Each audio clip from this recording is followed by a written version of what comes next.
The Tennessee mood tracker. It's time. We spun the wheel. It landed on Knoxville, Tennessee tonight. This is just a thing that we like to do this time of year that takes the temperature of the fan base. I think it's a really good resource and exercise for us all if you want to have a full grasp of how college football folks are really feeling. And at Tennessee, it's just in Nico we trust. That's the entire mood. Nico Iamaleava is in there. That's the quarterback. And what's funny about this is for a long time, I tried to overthink the room on how this sport works.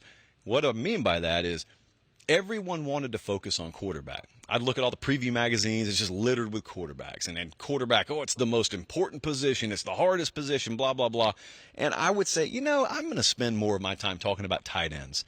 I'm going to spend more of my time talking about outside linebackers. And those are valuable positions, and you got some great players there. But quarterbacks impact this game to a 10-time ratio of any other position, and don't overthink the room on this. If Tennessee has got a superstar quarterback, that's how Tennessee could win a national championship. So if Nico Iamaleava ends up fulfilling on the immense potential and hype that he had and we think he has when he was coming out of high school, he's not a freshman, not a true freshman, but if he is that guy, I mean, that's how Tennessee does it. Because Joe Milton wasn't that guy last year, and that's why Tennessee didn't do it. It's not rocket science. Now, I don't think we can all throw on headsets and call plays like Josh Heupel, but he knows what I'm saying is true as well. That's why he went and recruited the guy.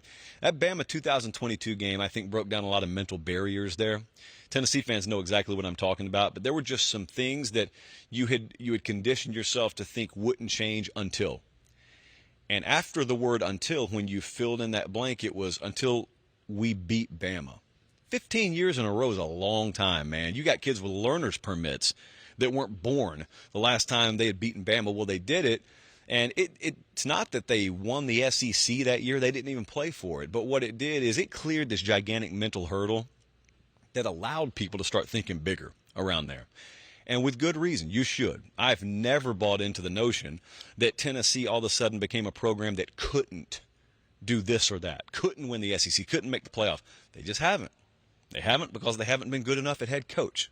That also is not rocket science. Their over-under win total is 9.5 this year. That's equivalent with Alabama. That's equivalent with LSU. That's equivalent with Ole Miss. These are teams that will be mentioned in the SEC championship picture, which means Tennessee should be mentioned in the SEC championship picture. Very simply, that will depend on how good a quarterback Nico Iamaleava is. It sounds like fundamental fifth-grader logic. It is. Some fifth graders are pretty smart, by the way. They had their own TV show for a long time, hosted by Jeff Foxworthy, who frequents Harris County restaurants, mind you. They feel to me like a just-get-in kind of team in the expanded playoff era, by the way. I love Major League Baseball, but back in the day in the 4-team playoff era in baseball as well, I really loved Major League Baseball in the regular season. It always aggravated me that the structure was such that the Braves could win 103 regular season games, and the Astros or Marlins or someone get hot at the very end, and then all of a sudden they're the team you don't want to face. Well, is there a program that becomes that way? Is there a program that's good for a couple of regular season losses, but when they get in the playoff all of a sudden it's like lightning in a bottle? If there is that program, Tennessee feels like, with this kind of quarterback, they could be that sort of program. And I have no basis to go on because we've never seen an expanded college football playoff. But it feels like they're a just-get-in kind of team. So let's say they stumble a couple of times this year. And by the way, it's the SEC, so pretty much everyone's going to stumble at least once, if not 2 or 3 times.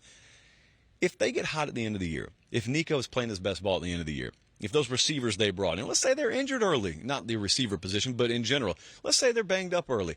That team gets hot. That's the team that feels like it's scale potential or productivity at the end of the year, and then you get in, and whomst amongst us knows what can happen. So that's the Tennessee mood tracker.